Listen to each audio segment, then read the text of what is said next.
俺は忍びだ。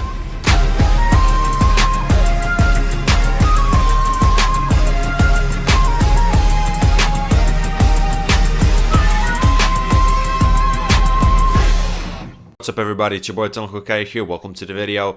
Now this is a 3-part video, and the second and the third part, they're gonna be very long because it's, it's episode reviews, right? So I'm gonna try and make this part super quick. I literally tweeted something like 10 minutes ago, and basically I explained my recent absence from YouTube and Twitter. I could say it here, but I'm gonna kind of get awkward with this topic. You'll see when you read the tweet. I'm gonna have the tweet in the description of this video if you're interested to read it. The explanation is there. And without further ado, let's get into the second part of this video, which is Boruto episode 77 review. I still haven't seen episode 78. I've heard that it's great, but right now episode 77 is my favorite episode of the Mitsuki arc so far. It's going to be interesting, seeing if my opinion gets changed, because literally after I finish recording episode 77 review, I'm going to watch episode 78 and then immediately review it, and then I'm just going to, edit everything into one video.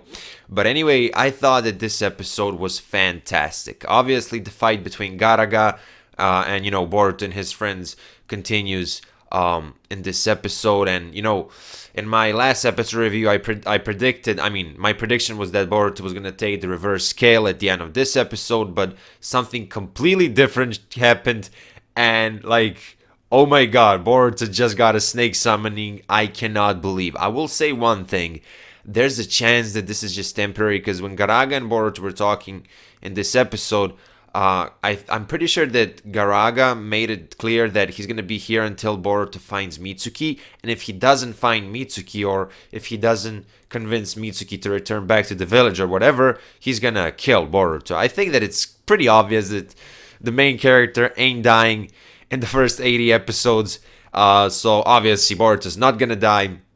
It's just a matter of time, when, Boruto's going to get Mitsuki back to the village, obviously. But I'm just wondering, is Garaga gonna stay after that? Because, in the manga, we never saw him. But then again, the manga is so different than the anime. So many things that happen in the anime don't even exist in the manga. As stupid as it sounds, it's kind of correct. The anime is more canon than the manga. I know it sounds stupid, but it is what it is. The manga is missing so many things. I tweeted about it, I think, a month ago. I'm not going to repeat it here once again. But if you just take the Boruto manga and read it, A, you won't know anything about any of the side characters. B, even the second and the third main characters, like Mitsuki and Sarada, their arcs, they don't exist in the manga. It's it's fucked up, okay? But it's a super unique situation when it comes to the Boruto series, because the manga is monthly, and not a lot of things happen there in terms of side characters and stuff like that. But anyway, going back to Garaga, even though we never saw him in the manga, I still feel like it's somewhat possible that he remains being Boruto summoning, but I'm kind of scared that this is just temporary. And by the way, right now, while Boruto has Garaga, I think he's the strongest genin. Obviously, if Mitsuki were to go Sage Mode, I still think that, he'd easily kill Boruto. But Mitsuki without Sage Mode loses to Boruto with Garaga, in my opinion. Obviously, we still haven't seen the full power of Garaga. We might see it in episode 78. I don't know, because I still haven't seen it. So the point is, I don't know exactly how strong Garaga is. So far we saw that in terms of raw power, he's stronger than Aoda, and Aoda is Sasuke summoning, and he has this ability where he turns you into a stone for a certain period. He probably has more things to do.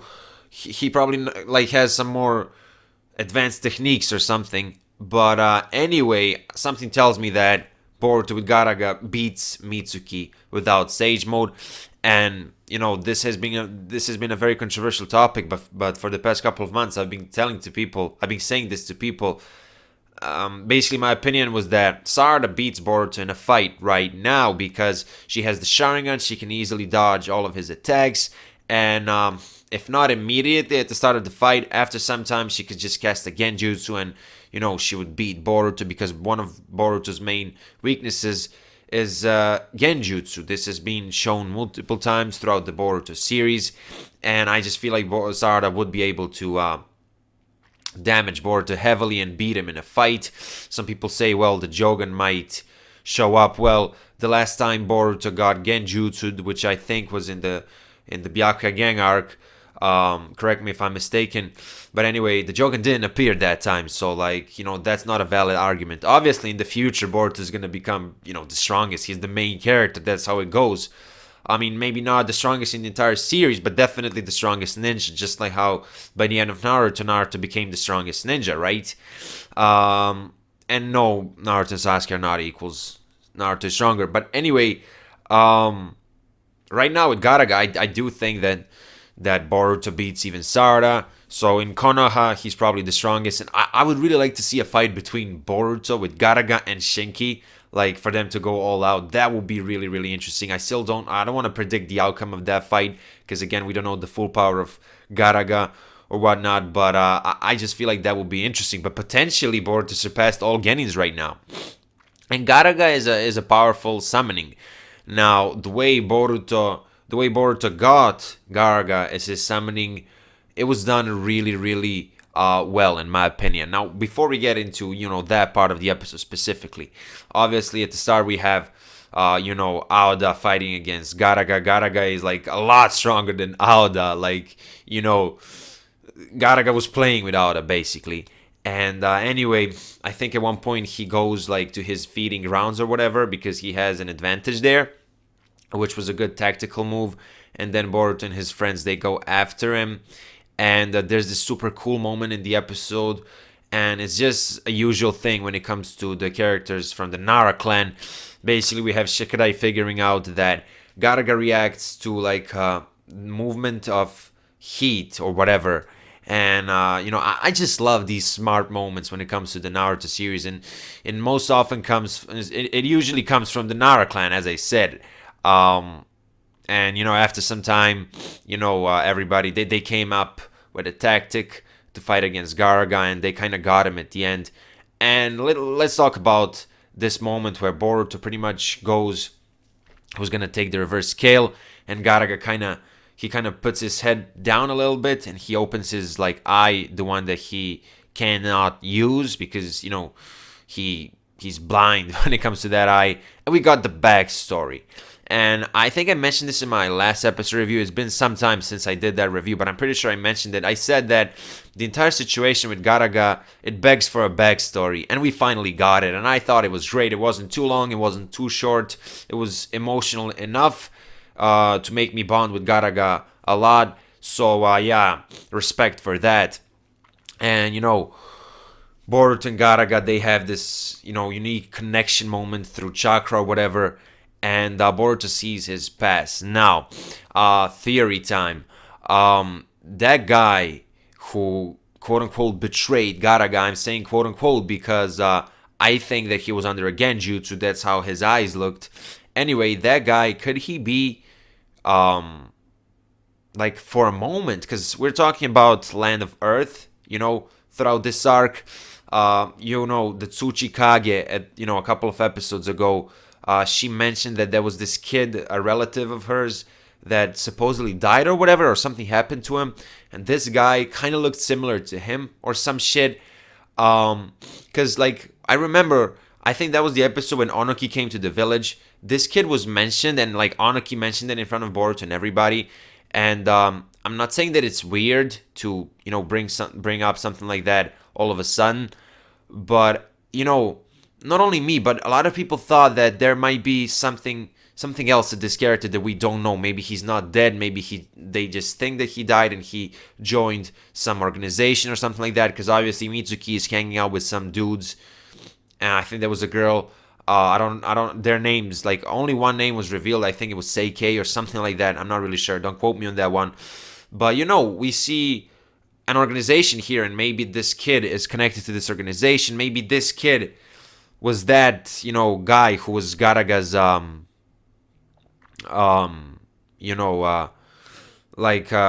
the guy who controlled Garaga. I don't know how the timeline works here, because as I said, I did that review like, not a long time ago, but I was on a hiatus, right? So I don't even remember if it's actually possible for this kid to be this guy. I don't even know if it was mentioned when he died, if it happened recently, but they kind of looked similar. And plus, there's the Land of Earth thing going on. But anyway, even if Garaga's ex, shinobi partner isn't that quote unquote dead kid, let's talk about him anyway. I do think that he was under a genjutsu, because the way his eyes kind of changed at the end, it just seemed like he was controlled. That's one possibility. Second possibility is that he maybe wanted to protect Garaga, because he was like, okay, we're gonna get fucked. Let me pretend that I'm, going to their side. I'm gonna damage Garaga so they don't kill him or something like that. Or maybe he just really betrayed Garaga. Like, the backstory, it still leaves a lot of questions. These shinobis, they were attacking this castle or whatever, but for what reason? And, it's really, really mysterious, right? But honestly, I don't think that this guy just betrayed Garaga for no reason. Because if he truly wanted to betray him, he would completely kill him. At least that's my logic. And if he, hypothetically speaking, if he actually wanted to betray him and he didn't kill him, I feel like that would be kind of not necessarily stupid, but maybe not. Maybe he betrayed him because of some other goal that he couldn't achieve without these guys. So he decided just to damage him, just like how Mitsuki, he didn't kill the guards, the Hidden Leaf Village guards, right? But he had to do something to them to leave. So I was actually gonna say that it's kind of like a plot hole that he didn't kill Garaga, but I completely disagree with the thought that I had a minute ago. I just explained my reasoning. Anyway, at the end of the day, I think it was genjutsu. Let's move on. I mean, Yurito was put under a genjutsu, right? By a person from this organization or whatever. I don't know if they're an organization or just a group. Doesn't really matter, a gang. But we maybe it was that, maybe that character put Garaga's partner under a genjutsu. We don't know. Now let's get back to the whole Yurito situation. Another super cool moment. Moegi and Sakura figuring out that it was Yurito. I just love these smart moments in the Naruto/Boruto series, in the Naruto franchise in general. Anyway, they figured out that it was what's his name? Yurito. I think his name is Yurito. And Yurito runs away easily, and he confronts Udon and Metal, Iwabe, and Denki, and also. He pretty much says that, I don't know, somebody was attacked in the hospital or whatever. And Uron basically says, I have a keen nose. And at that point, I was just thinking, is he going to use Snot Release when fighting against Yurito? Because if you guys remember, he used it, I think, in episode 49. I'm not really sure, but I think it was episode 49. He didn't use Snot Release in this episode, but he just kind of released the Genjutsu. Because, he saw that something was going on with Yurito. Another thing that I really appreciate about this episode is the fact that for a short while we saw Denki, Iwabe, and Metal, because for the first 50 episodes, the Boruto series heavily focused on the on the development of the side characters, and it's not like they're completely tossed away. We see them from time to time. Even in the last episode, the one before this one, we kind of saw him for a short period. I think we even saw Sumire and her team. And now we see them, because at the start of the anime, Denki was this super insecure kid. He didn't even want to become a ninja, right? Because, it was pretty much his father forcing him. And now you see him being captured and quickly thinking, not panicking, and throwing that flash bomb or whatever. It's just like, you see, you remember this character at the start, and you see him now, and it's like, you've grown. Iwabe is much more mature. Metal isn't super anxious all the time right now. And, it's just something that I, respect when it comes to the Boruto series. And anyway, the guy dies. One of the people from that gang, um, he has this similar ability that Deidara had, I guess. And by the way, Deidara's ability is one of my favorite abilities in all of Naruto, so it's really cool seeing this again, in my opinion. So I'm really happy for that, and I can't wait to see all the powers of these guys from this group that supposedly contacted Mitsuki for whatever reason. When I saw that, I was just, it was like, this is fucking cool. Yugito, Yurito, I forgot. But anyway, as I said, he died. That was dark, because it was like immediately he died. And if you think about it, these guys, this organization or group, whatever, they're strong, because like they're from a they're obviously not in the Hinoli village. They're traveling to the land of Earth, which we saw at the end of this episode when when Boruto showed that he not only has the reverse scale, but he made a contract with Garaga. But anyway, the point I'm trying to make is that they're strong. They're so far away from the village, and immediately, as soon as this dude got out of the Genjutsu, they immediately saw it, and boom, in a couple of seconds, this dude was dead. And that shit is dark, really dark. I think it was the girl who casted the Genjutsu. I'm not really sure. It doesn't really matter. I'm just making a random comment here. But yeah. Now let's get back to Garaga and Boruto. After Boruto sees this backstory, he has this deep conversation with Garaga. It's really obvious that Garaga is hurt. He's afraid to trust anybody at the moment, which Boruto even acknowledges. And I just loved that mature moment from Boruto, that convo that he had with Garaga. And it really shows how much he progressed from the start of the series. And anyway, this kind of gave me some Kurama Naruto vibes, because like when Naruto and Kurama were starting to have these deep conversations, obviously it was Naruto who was initiating it. Kurama he kind of felt, a bit awkward because somebody was exposing his emotions. And I feel like the same thing happened with Garaga and Boruto. Garaga obviously won't admit any of this, but it's kind of obvious that he enjoys the fact that he met someone like Boruto, somebody who kind of understands him, and somebody, he kind of met somebody who, he can trust Boruto, right? He trusted his old partner and he got fucked over. But he is deciding to trust somebody again, which is cool character development for Garaga as well. And I'm starting to like Garaga's character more and more. At the start of this, earlier in this video, I was talking about the fact that there's a chance that this contract between Boruto and Garaga is just temporary. And what I think could potentially happen, and this is far-fetched, but maybe later on in this arc, Garaga's ex-partner will come face-to-face with Garaga again, and maybe by the end everything is going to get resolved, and Garaga is going to get back to his old partner. His old partner is going to explain the real truth, the real reason why he, quote-unquote, betrayed Garaga, because I do think that it's quite possible that he was either controlled or that he did it so that he could, I guess, save Garaga or whatever. I just don't feel like he randomly betrayed him. And then, Boruto is going to be happy for Garaga. They're going to have a deep emotional moment, and Garaga is going to go back to his ex-partner. I feel like that's possible. Again, far-fetched, like very far-fetched, but I'm just throwing it out there. Like, even in my last episode review, I mentioned that it wasn't really a theory, but one of the predictions that I included in that video was that Garaga was going to become Boruto's summoning, mainly due to the fact that Boruto, in the future, his right eye is damaged, and obviously, Garaga's right eye is damaged, so I thought that just aesthetically, it would kind of look nice. I never expected them to get into, like, this contract thing so quickly, but the Boruto series, in general, differentiates itself from Naruto in a way that stuff like training, multiple episodes of characters trying to achieve a new jutsu, it's just not in the Boruto series. This isn't necessarily a bad thing.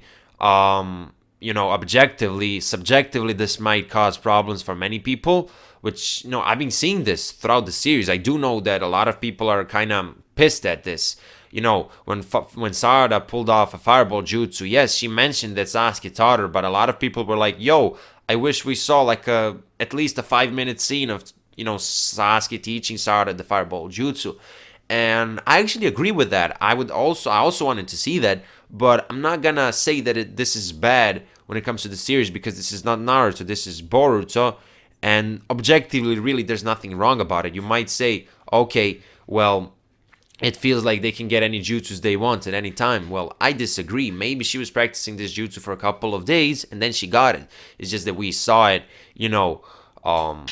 pretty much out of nowhere. I think it was during the Chunin exams that we saw her use the fireball jutsu for the first time. I mean, a couple of months ago she used it in the manga, but obviously when it comes to the Boruto timeline, this was the first time. So I'm not gonna take away anything from this episode just because this whole thing with Garaga and Boruto making a contract happened so quickly. But yeah, I was surprised in a positive way, definitely. Anyway, at the end, the White Snake Sage, she transforms into her normal, state, the one that we saw in Naruto Shippuden, right? A lot of people were like, "Oh, this is a plot hole.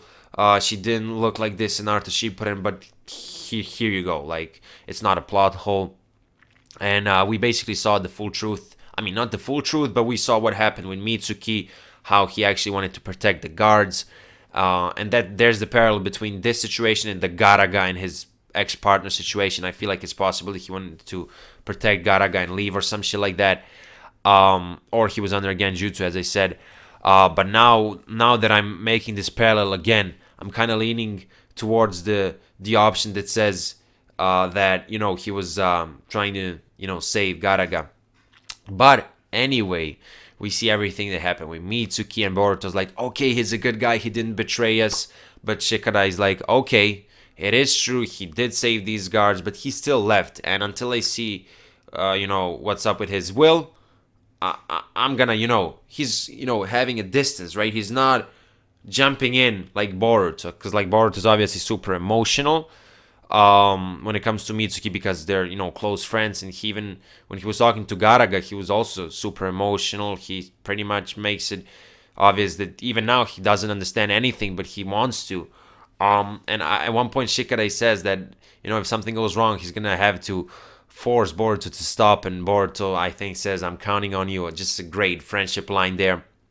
And anyway, it looks like probably everybody's gonna go after Mitsuki to the land of Earth, and this episode obviously gets a 10 out of 10 from me. Action was there. An iconic moment, Boruto's first summoning, and earlier in the series, in the first couple of episodes, when the whole thing with the Nue was happening, Boruto was like, one day I'd like to get a snake summoning because it will be cool. He said something like that, so like that's a huge foreshadowing. Even if it's temporary, it's still like an iconic moment. So 10 out of 10 for me for this episode, because it had pretty much everything. I didn't mention the soundtrack because you guys know that stuff like animations and soundtrack, it doesn't affect the rating that I give to my episodes. It's just the way I rate episodes, but I just want to throw it out there just to mention that I thought that the soundtrack was great. It's just, enhanced the experience, the viewing experience. Anyway, 10 out of 10 for me for this episode. I've heard a lot of good things about episode 78. I'm going to watch it right now. And after I finish watching, I'm going to record my review. So see you in a bit. And I completely forgot to mention this. I just started watching episode 78. And I just came back to say this. The White Snake Sage mentions Boruto's fate or his destiny, and we all know that Momoshiki predicted that his eyes will one day take away everything from him. And it's just like the Boruto series reminds us of Boruto's fate, and it was just overall such a cool moment when the sage said that. And this destiny / fate of Boruto, I just cannot wait to see exactly what it is. And I'm going back to episode 78 right now. And I just finished watching Boruto episode 78, and this was another fantastic episode. Now, immediately, one thing that I want to say about this episode is that it almost felt like an in-between episode, but like usually these in-between episodes, they happen between two different arcs, because obviously when an arc ends, you can't get into the next one immediately, right? You need to have some chill episode or something like that. So like not that type of in between episode, but like an arc in between episode, an episode which is supposed to further the plot, right? Because at the end of the last episode, the whole thing with the Ryuchi cave was over, and really the purpose of this episode it was to, was for Boruto and his friends to face some of Mitsuki's current quote unquote allies. And this is what exactly happened in this episode, right?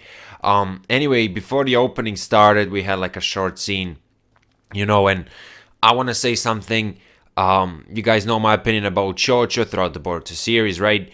But ever since the Chocho arc, for the most part, she's been much more likable in my opinion, and she's not irritating all the time like she used to be. So props to Chocho for that.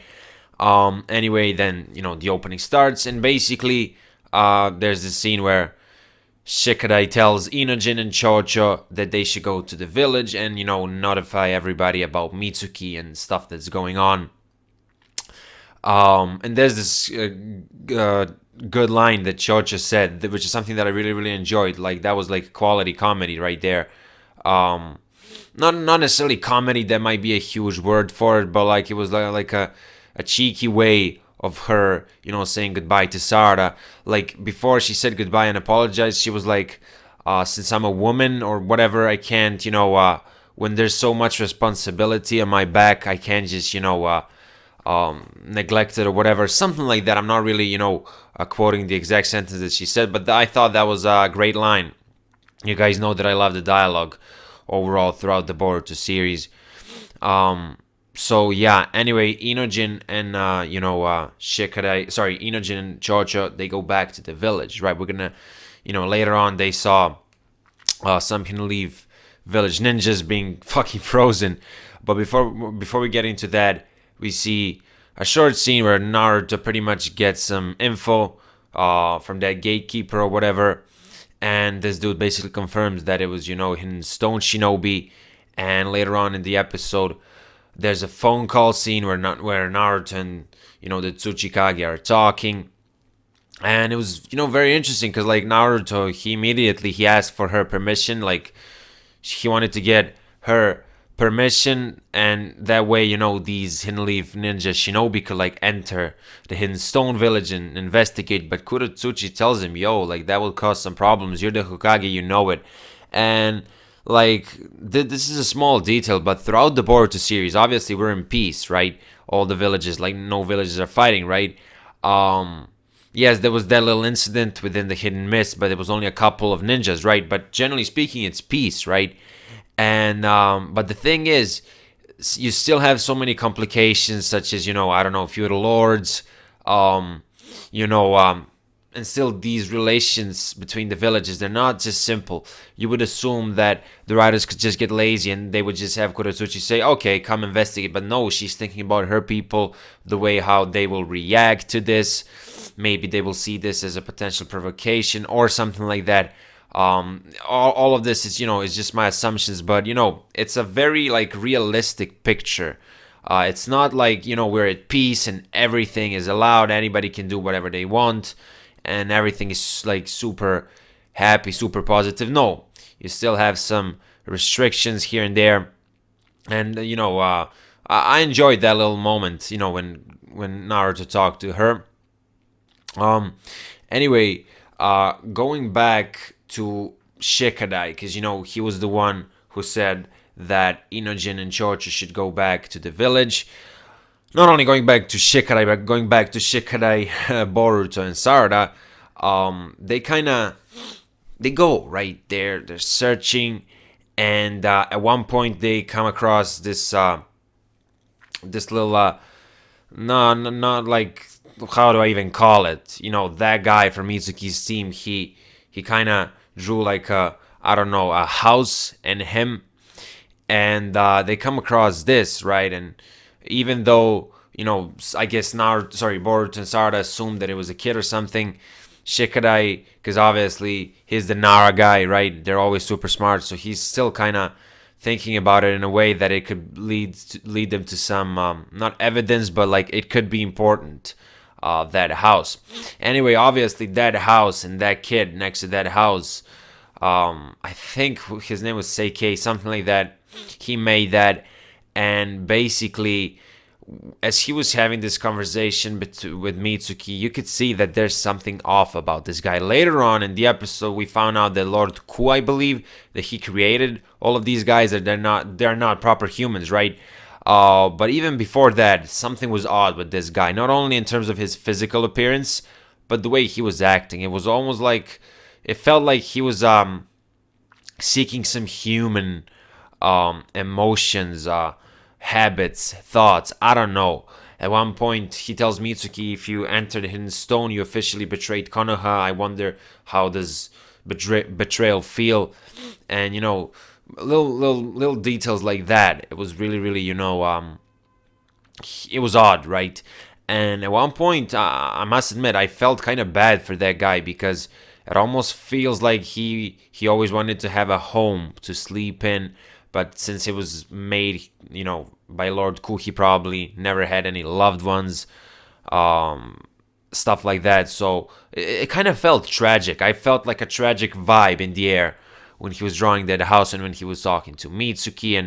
And at the end, he tries to fist bump Mitsuki, and he says that humans normally do that.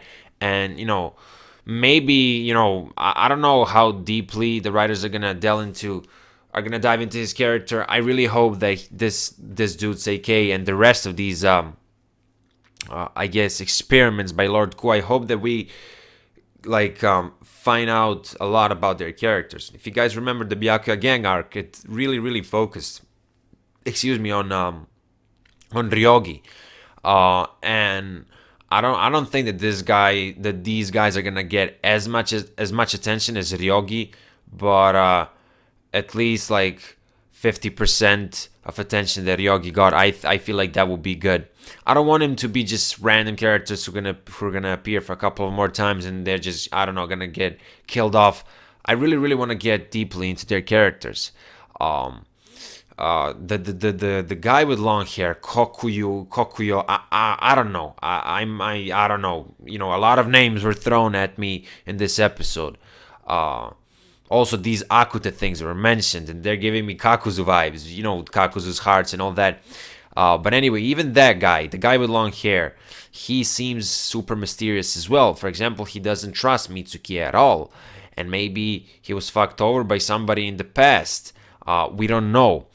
At the same time, he shows this weird carrying side, because he kills one of the Akuta, but he does it so that the Akuta wouldn't suffer anymore. Now, you could argue that he killed this Akuta just because, it was slowing them down, but it was like something, it was really weird, but it felt like he actually cared. He didn't want this thing to suffer anymore.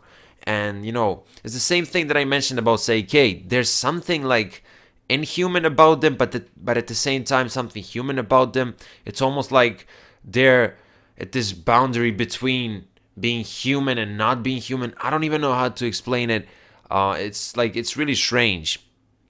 When that guy in the Hinoli village, and by the way, Yurito, he wasn't killed, he survived. I thought that was BS, but okay. Anyway, they probably thought that they killed him, right? But they were acting like, they were just casually walking. They didn't give a fuck. And that's the inhuman side of them.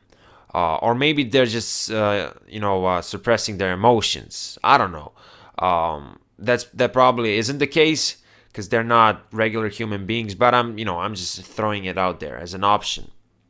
Anyway, I really can't wait to see the fight in the next episode, because obviously, at one point Mitsuki was running with his partners, I guess, and the guy with long hair, he said to Mitsuki and Seikei that they should move on. I think another Akuta was there with them, I'm not really sure. And he stayed because he said that somebody's pursuing them. And he looks like he's a sensory type, because how else would he know that people are tracking him? Even when he was, later on he was ambushed by some Hinleaf ninjas, and, he destroyed them with ease. And it was there were many of these guys, right? Earlier, I think in the episode or after that, I don't remember. Around the Hidden Stone Village, some Hidden Leaf ninjas were pretty much swollen by the ground. I think it was Akutas or whatever. I think their name was Akuta, and that's just dark. A lot of like I wish Yurito stayed dead. Well, stayed dead. I wish he died because it would have I don't see the point in him surviving. It just makes the entire situation a bit more lighthearted. While this arc has, so many of these dark themes going on, like throughout the arc, right? I just felt like it was unnecessary. But yeah. Anyway, Lord Ku, I think that was his name. There was some guy next to him, and he looked like a mad scientist. I could be wrong. After all, it was Lord Ku who created all of these guys, apparently. But maybe he had the help of this dude that was next to him. I don't know. They mentioned Orochimaru. Apparently, Mitsuki is going to be really important for their plans or whatever.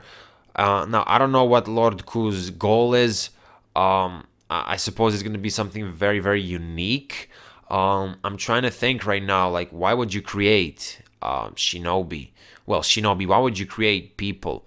Maybe he's building an army for something, and this something is some higher goal that he has. Maybe he's not happy with the way the Ninja Shinobi Alliance or whatever, functions right now. I don't know what his goal is, what his end goal is, but I really can't wait to see what it is.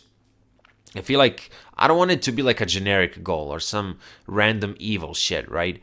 And obviously, I can't wait to see Ku's abilities, which he's probably gonna fight at the end of this arc or something like that. Because like at the end of this episode, Boruto he pretty much sees the guy with long hair at the end, and they're probably gonna fight right now. Now, as for my prediction, I feel like Boruto, Shikadai, and Sarada aren't strong enough to fight against him because this dude seems like he's really, really strong. But then again, Shikadai is super smart, and maybe if he pulls off some badass tactic, maybe they're gonna be able to capture this dude with with Shikadai's shadows or whatever. Maybe Sarada could place him under a Genjutsu. I don't know. Maybe he's gonna get finished with like a Boruto stream or something, or maybe he's just gonna knock them out and run away or something. I don't know. This episode, this isn't like a huge negative or anything. I just didn't feel like it was perfect, and in a way that so much info was thrown at us, like in one episode, so many new names, so much stuff going on, kind of, the scenes were constantly switching. I feel like the structure, it wasn't all over the place, but it could have been maybe a little bit better, right? The point I'm trying to make is this episode isn't a 10 out of 10, but I'll get into the final rating of the episode when I finish, talking about the actual episode. Now, ultimately, I want to mention something that really touched me while I was watching this episode. I'm pretty sure that most people can relate. It was the Konohamaru Mirai scene. Now, obviously, when they showed those flashbacks, I'm pretty sure that nostalgia just started punching all of us OG Naruto fans in the stomach. But apart from that, which, by the way, I really, really appreciate the fact that they, showed those flashbacks.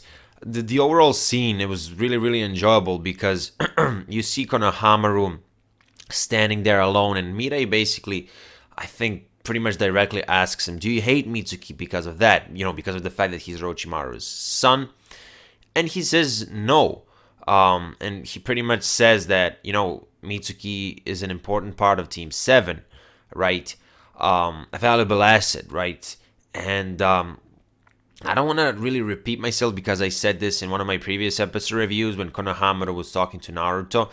But I'm kind of forced to, I guess, not really repeat it again here, but just to say it because, it was part of this episode.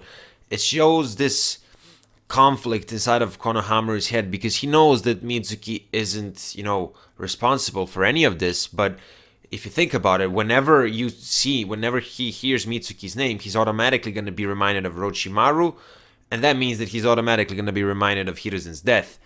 And while he doesn't necessarily hate or dislike Mitsuki, you still get that strange feeling. And at one point, I think he said to Mirai that the fact that he's not doing anything isn't good because he keeps getting these thoughts. Again, I'm not really I'm rephrasing, right? That's not exactly what he said, but that was the point that he was trying to make when he was talking to Mirai.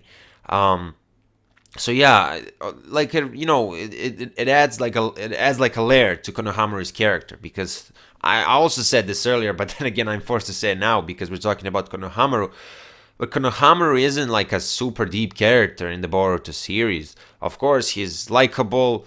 We know him for so many years, right? Because he used to appear in the earliest parts of Naruto, and you always kind of feel something when you see Konohamaru. But realistically speaking, not much has been done with his character. This might change in the future, don't get me wrong. I'm just saying, he's not like a super complex character.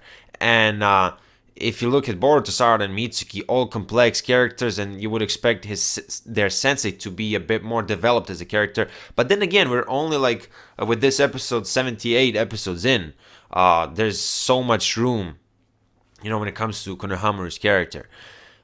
Realistically speaking, since he's an adult, and just the way his circumstances, in terms of story around him are written, there's not too much potential for a super complex character. But, adding things like this from time to time, giving more complexity to his character, it's something that I appreciate. It makes me like Konohamaru's character more.